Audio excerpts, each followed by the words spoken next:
today in Woburn. Happy New Year. I'm your host, Samantha Stone. And after what feels like a long hiatus of vacation, I'm thrilled to be back and catching up today. We have two fabulous guests with us. We have Mayor Scott Galvin, as always, and we're going to get caught up on a lot of things that's been going on in the last month. And then we also have a special guest, Carla Bowden from Metro Housing Boston is going to be talking with us about resources for those families who and landlords who might be needing some assistance, and also what the current rules are around the state for us to be following. So excited to have both of them with us. We'll start with our mayor. Welcome, Scott. Welcome, Samantha. It's good to see you back. I'm well rested and recharged for the new year, right? I am recharged. Absolutely. I am. It was a much needed couple weeks off, and I'm grateful to have had the time. I feel very spoiled that I have the flexibility to be able to take a couple weeks of real time off. So. Good for you. It's good. Yeah, thanks. So I wanted to start with what's probably top of mind is we started back in our hybrid school today. Yeah. On Saturday, we had our first indoor COVID testing. Tell us about how that went and where we're at right now. Yeah. So we decided to move it indoors at the senior center because it was the weather becomes a little unpredictable in January and February. So we moved it to the senior center, which is coincidentally where we're doing vaccines this week for first responders, and that starts tomorrow. We have 200 vaccines ready for our first responders, which is really exciting and part of this whole reason for optimism. But back to the testing. So we moved indoors, did a pre-registration, and we tested 450 people over 8 hours. It was fantastic. The wait times were, most people reporting 5-10 minutes, at most. And again, right out of the gate, everybody wants to be there right away, even though we had, we had 4 2-hour slots. But, when we got there, there was 75 people waiting, and even they moved rather quickly once we opened up at 8. But after that, the lines were really minimal. But like I said, to put 450 people through in the 8 hours was great. We're doing it again, same thing this weekend. Registration link will be available first thing tomorrow morning. So people, again, we encourage people to pre-register. You do not have to. It makes it easier for us. It makes it easier for Armstrong and all the volunteers, and it makes it easier for people getting tested. So we urge people to do it. But if you, for some reason, aren't computer literate or don't happen to get down, you can certainly come and register on site. So great. Of the 450, Samantha, we only had 13 positives, which was very encouraging because it's a week after New Year's, and we thought we'd have a surge. But if that's a sample size, it's I'm not getting ahead of myself, but a 3% positivity rate out of almost 500 people is a pretty good. It's a pretty good sample size of 40,000 people. So we'll keep our fingers crossed. We'll keep moving forward and encourage people to remember we're still in the middle of this thing, and you avoid the big gatherings, wear your mask, and keep social distance. So that went well, very well. Good. I'm really glad to hear that. I'm assuming that means then we've got some additional funding to continue the testing. I know we wanted to get it indoors, but we were also looking to make sure we could secure funding for it. Yes, as part of the stimulus package, that most recent stimulus package that went through, they extended CARES through the end of December 31st, 2021. So we still have the money. It's not a bottomless pit of money. It's like we were giving the $3.5 million, and we've used some of that for the schools, for the Chromebooks. We've used some software updates for City Hall that allow us to operate remotely. We've done some stuff with the Boys Club, the Boys Club and the YMCA for the students to pay for that, and we've provided meals for seniors, lunch and breakfast. So we're trying to spread that money out, and maybe we can talk to Carla a little bit, about some things we can do, because I know there's going to be money in the new package, and we might be able to do something on our own to help with tenant eviction, helping out some of those who are going to really be struggling over the next couple months. So I'll be interested in sitting down with Carla maybe sometime this week, and we could talk about how we might be able to supplement their efforts. But that's fantastic news. I actually was going to ask you about that. I mean, I know that long, it feels like a completely different lifetime ago. At one point, I think there was an assessment that, an emergency housing shelter wasn't needed in the area. Given where we're at today, is there anything in discussions with the city putting something in place even temporarily to help those who might really be in between using vouchers or having issues? That's certainly something that I'd be interested to talk to. We don't have anything planned. Okay. When I think of things, the partnering again with, Carla, we have some funding coming. I know maybe there's ways we can keep people in their houses longer, and actually also, the other part is some of the landlords who might be struggling if they don't have money coming in. So I'm really interested in talking more to Carla. Great. Well, we'll be talking to Carla. We're going to talk a lot about housing in a minute. I want to switch gears a little bit and talk about, so it feels like a distant past because we had this massive snowstorm and it all melted, and we haven't had a big snowstorm again.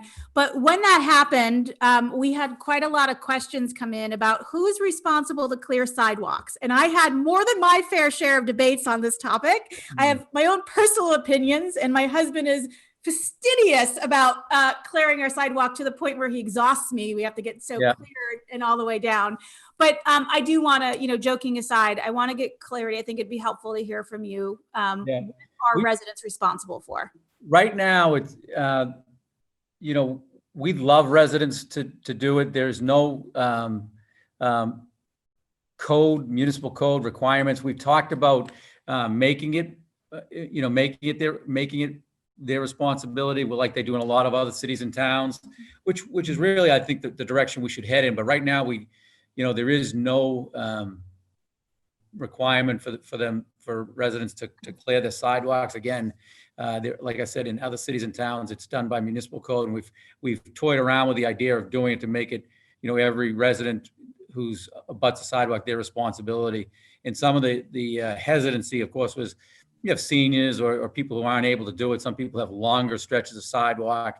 But, we always ask residents to try to keep up on their sidewalks. But we have the sidewalk plows that go out and they do the main roads and not the back roads, but they do the main roads to the best that they can. So the simple answer is, well, the city can't do anything to enforce you clearing their sidewalk. The city is only responsible for certain roads.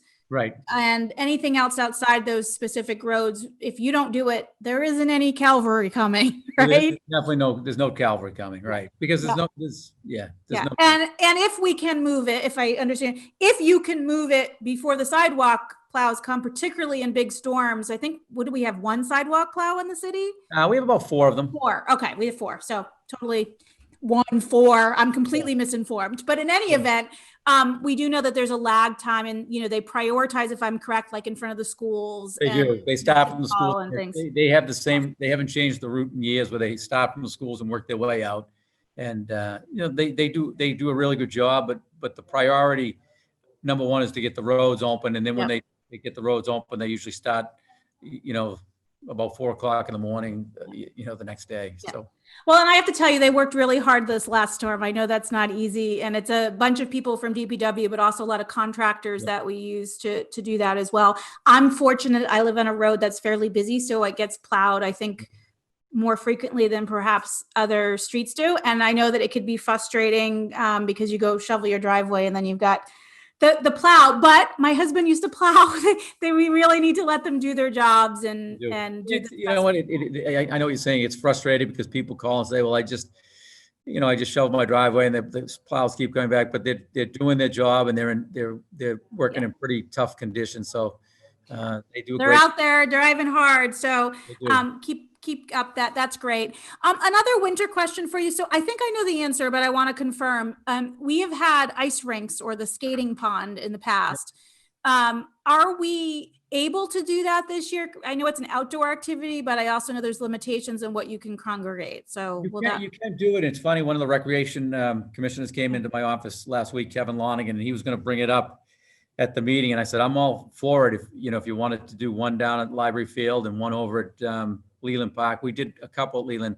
I think it would be nice to do when we have the opportunity where there's no snow coming for a while. So I'll circle back with them and see what their plans are, but it would be nice to have a couple of them.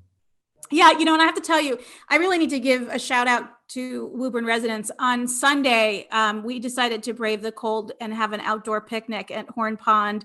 Nice. And, you're spread out and, Yeah. friends of mine who had kids, and we brought a picnic, and it was lovely. And everybody was wearing masks that were walking by, and everyone was respectful of each other's space and, sort of giving each other room to move around each other. And I know that that's not always easy, but I was pleased to see, even though it was a cold day, and how busy the pond was and Right. how respectful everyone was being. So, we did a good job this last Good. weekend. Well, people are out there, and like you said, I think the masks are readily acceptable, which they should be by this point. But Yeah. um, And I mean, I did eat. So when I was eating, of course, I took it off to eat and have a drink, but we were, away from anybody. And anytime we got up and walked around, and we saw lots of people doing similar things. So I just, wanted to shout out about that. I also want to mention, I think the 9th, I might have the date wrong, was Law Enforcement Appreciation Day. And I know that the police department put out some of the new cruisers that had some new paint jobs, and everything's on the road. Is there anything that we did or residents should be sort of thinking about in terms of showing appreciation and recognizing that for our own police officers? Well, it's a great question, because, our police officers in Woburn, they do a fantastic job of what they do. We've got great leadership from the chief on down through the ranks. And these guys, they work hard, and let's face it, the conditions out there now are more challenging than ever.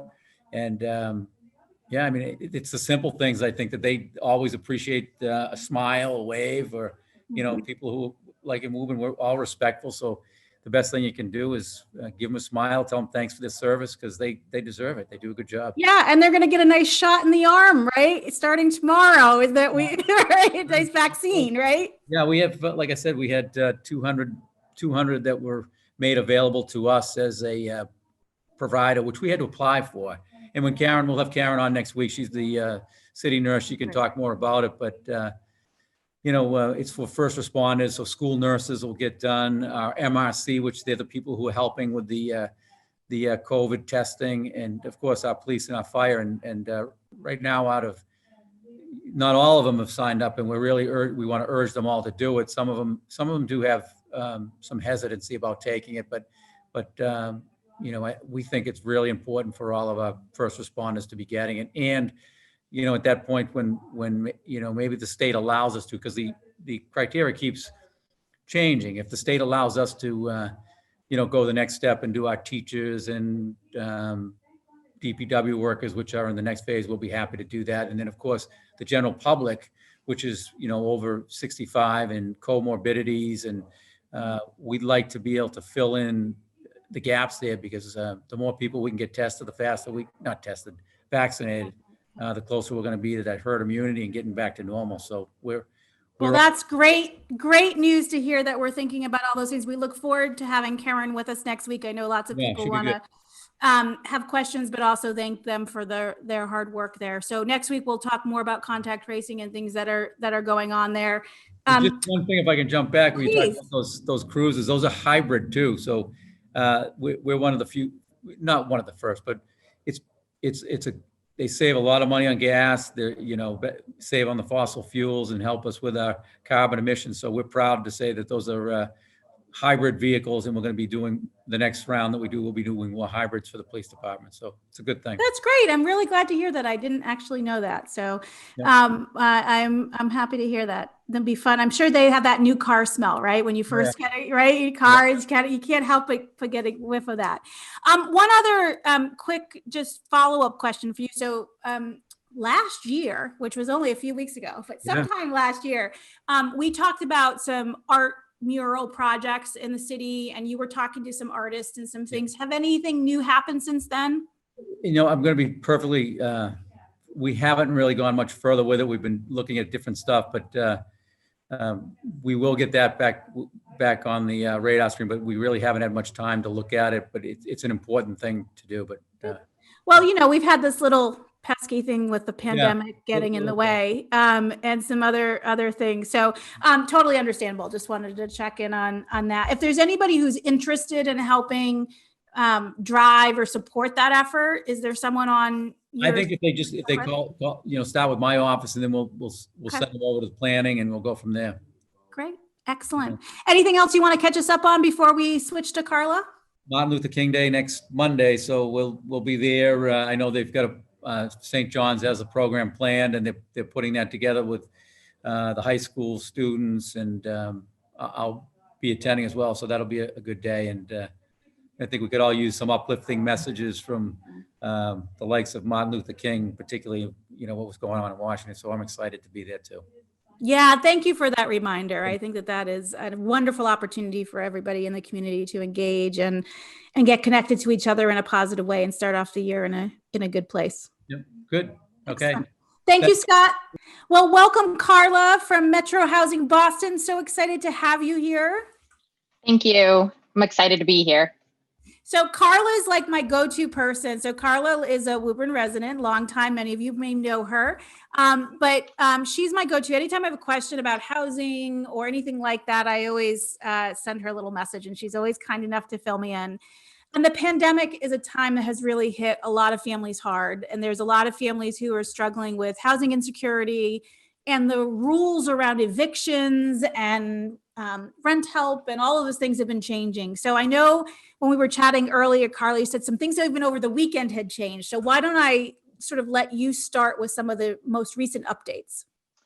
So actually, just a little bit about Metro Housing. So we actually serve Woburn and 29 other communities within the 128 belt. So we actually, even though we're located in Boston, we co-locate in part thanks to Winchester Hospital, who is a great partner of ours. And so prior to the pandemic, we were actually working to create sites in Woburn and Winchester where people could come see us. Right now, due to COVID, we're not currently on site at any of our partners. However, we are still available to assist Woburn residents, and we very much want to make sure people know what we can do. So off the bat, we can answer housing related questions, offer tenant and property owner mediation, housing search guidance, stabilization services, personal financial coaching, short-term case management, and external referrals to partner organizations for workforce development and education extension. So there's lots of things that we can do to help a family who might be in any type of housing crisis. And so most recently, where we've seen some changes has really been around emergency assistance that's available for families who are in housing crisis in Massachusetts. And so we are able to now offer families potentially between $4,000 and $10,000 to be able to help them stay in their homes. Or if for some reason they have gotten to the point where they're not able to stay where they currently are, we can help them actually move with payments for security deposits and first and last month's rent. And so what we've tried to do over the weekend, thanks to the Commonwealth, is being able to make that process easier for families and households, because right now it's just very difficult to get information together, be able to, and to do that efficiently, especially remotely. So really, I'm going to give you the opportunity, have the opportunity to share some of those ways that we've made things easier for folks. Oh, I'm so excited to hear that. Thank you. And I think the ideal is for people to be able to stay in their homes as much as possible. So that is wonderful. Now there were for a while, there was a stay on evictions where you couldn't be evicted. That was lifted. And then is that back on or not? Or what's the current state of things? So the state eviction moratorium ended on October 17th. So we have seen an increase in eviction filings since the moratorium expired. However, we've seen very few actual evictions. And then there is a new state law that was passed last week that requires evictions not take place if a state emergency assistance application has been submitted and is pending. So if you have reached out to Metro Housing or a similar organization, if you're outside of the 128 belt for assistance, as long as you are in our pipeline, you have the ability to not be evicted. And so that's a really great piece of legislation that we're able to help people stay where they are while they make their way through what is, sometimes a slow process to get that. There is also the federal eviction moratorium, which has been extended through January 31st, 2021. And so this covers virtually all rental properties. It doesn't stop the rent from being accrued and owed, but rent will still need to be paid. So this order prevents property owners from executing an eviction for non-payment due to COVID. Tenants are eligible if they're unable to pay rent due to that income loss, and anyone who's eligible is anyone who is making less than $99,000 individually or $200,000 as a family, and as long as they're trying to access government assistance. The tenant is responsible for signing a declaration and giving that to the property owner that basically says, hey, I have, I'm trying to pay my rent, I'm doing this, and I'm letting you know that I realize that I'm still going to have to pay it at some point. And a sample declaration, and actually a step-by-step of how to fill one out and print it out, is available at the Greater Boston Legal Services website at www.gbls.org. So that's a great resource for families and individuals who are looking to stay and who are unable to even pay all of their rent. And what we're recommending to people is, if you're not able to afford all of it, pay something. And so that at least there's some good faith with your landlord and property owners, showing that you want to stay there and that you're trying. That's really good context and advice. Thank you. We do know that this is often hard for landlords. So generally speaking, landlords are not evicting people because they're evil. They're often doing it because of the financial burden of not the rental income that's there. Are there resources to help with that? Obviously, if their tenants are struggling and they can help connect them to some of the grants like you're talking about to help fund it, that would be great. But are there other resources available for landlords specifically? So actually, landlords are able to apply on their own as well for relief. And so they would actually be able to do it, and they just have to let their tenant know that they are applying, and they would apply through us to be able to do that as well. And they would be eligible for between up to $4,000 or up to $10,000 as well per unit. Oh, that's great. I had no idea. I'm glad I asked that question. It may be obvious to landlords. I'm not one, so I didn't realize it, but that's really good to know. So those might not realize that you don't have to wait for the tenant to apply, that these resources are available for them as well. That's fantastic. Tell us a little bit about what that process will look like. So what will people need to be prepared to provide to give the evidence needed for the application? Sure. So emergency financial assistance for both renters and property owners. And just as a quick note, if you own your home and you are behind on your mortgage payments and you're concerned about foreclosure, we are actually also able to assist with that right now as well. So it really is renters, property owners, and landlords that we are able to give relief to right now. So our applications are available on our website, metrohousingboston.org, and they're available in English, Spanish, Portuguese, and 5 other languages. So we really do work to make sure that it is accessible for anyone who needs it. And so for these funds, oftentimes people are confused about what they can be used for. So we are able to pay for rental or mortgage arrearages and stipends going forward, depending upon the need. So if there is a household that knows that even for the next few months, they're going to need additional help and they have not hit the max of the distribution, they're able to request that. Additionally, we're able to pay for security deposits for those households needing to move first and last month's rents and utility shutoffs. So right now there is a utility moratorium, so we are not doing utility arrearages because the need for rental and mortgage arrearages is so great. But if there is a need for oil, or if there is a threat of a utility shutoff, folks are able to apply for that. Families and households that are able to qualify for this, its household incomes needs to, the household income needs to be less than 80% of the area median income. And so the area median income is kind of a crazy calculation that I can't explain, but what I can say is for a family of 3, that would be $86,650 per year would be 80%. So if you are in need and your family over the last few months is has a household income of annual of 86,000 or less, then we will be able to help you. Households with an area median income of 50% or less are automatically income eligible and wouldn't be required to give additional documentation. And what's really great about this program is that there is going to be a need for some income documentation. So we do require 2 pay stubs per person for anyone 18 or over for any income sources that they have. And that can be over a 60-day period. We also need written documentation of the rental arrearages and a description of the housing crisis. It's good to also mention if the crisis is a result of COVID-19. For mortgages, the owner must be at least 30 days in arrears and at a risk of foreclosure. And so what's really good about this program is there now is no requirements for birth certificates or social security cards. However, if the applicant has a social security number, that must be provided. Immigration status does not determine whether you're eligible for these emergency assistance funds. And that's important to be able to share with our neighbors in the community.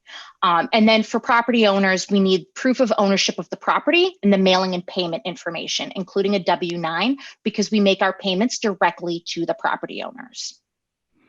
Excellent. Thank you that's really helpful information. And Lauren, our producer, will go ahead and put that up there. For those of you who might have heard me mention Jen before, I should mention Jen, our usual producer, has had a baby and is doing wonderfully, and her and the baby are doing great. So Lauren, who is always behind the scenes helping Jen anyways, is front and center these days. And she'll go ahead and put all these information that Carla's talking about. We'll make sure will be on the bottom of the screen so people can capture that information readily. Are there any, is there a phone number, or is it best to just, I think most people have internet access, but not everybody. People who might be in this situation might not have it. Is there a number that they can call?